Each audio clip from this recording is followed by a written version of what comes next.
Ciao a tutti, oggi vi faccio vedere 3 progetti all'uncinetto che potete realizzare se avete solo un gomitolo, quindi con un solo gomitolo di un qualche tipo di filato ci sono dei progetti che potete realizzare. Questo perché mi è venuta questa idea perché molto spesso, anche io in primis, voglio provare magari un filato nuovo, ma non ne voglio prendere magari 50, che poi non mi piace la sfumatura, non mi piace come si lavora, non mi piace la tenuta.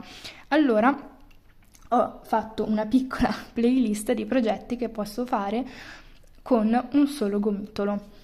Partiamo dal primo. Questo qua adesso è un po' difficile da farvelo vedere.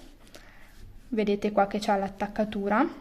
È un top a rombo che si adatta a tutte le misure, è facilissimo perché di fatto è una mattonella granny.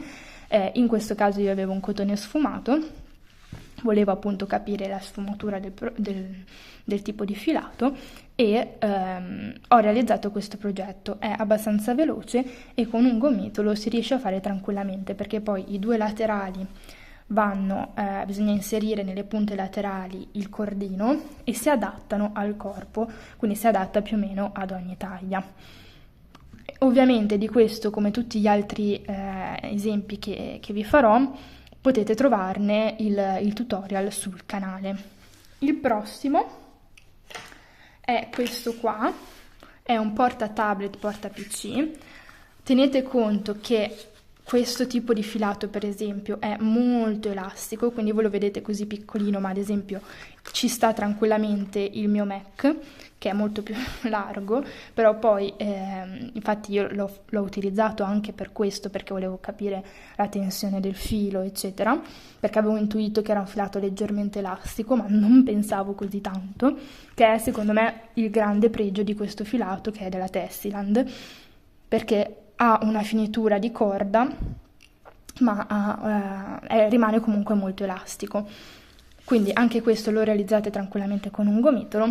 Se volete provarlo su altri tipi di filati, ovviamente magari si presta, mentre il top si presta anche a materiali tipo cotone, anche lana comunque, questo qua magari rimane un po' sull'onda dei filati più rigidi, quindi il cordino, la fettuccia, l'aiuta,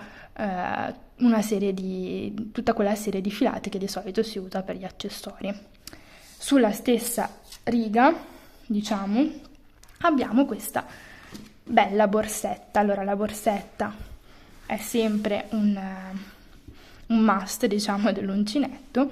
Di questo ovviamente trovate il tutorial. Diciamo che in questo caso io ho usato un solo gomitolo di questo filato perché l'avevo preso perché mi piaceva un sacco il colore.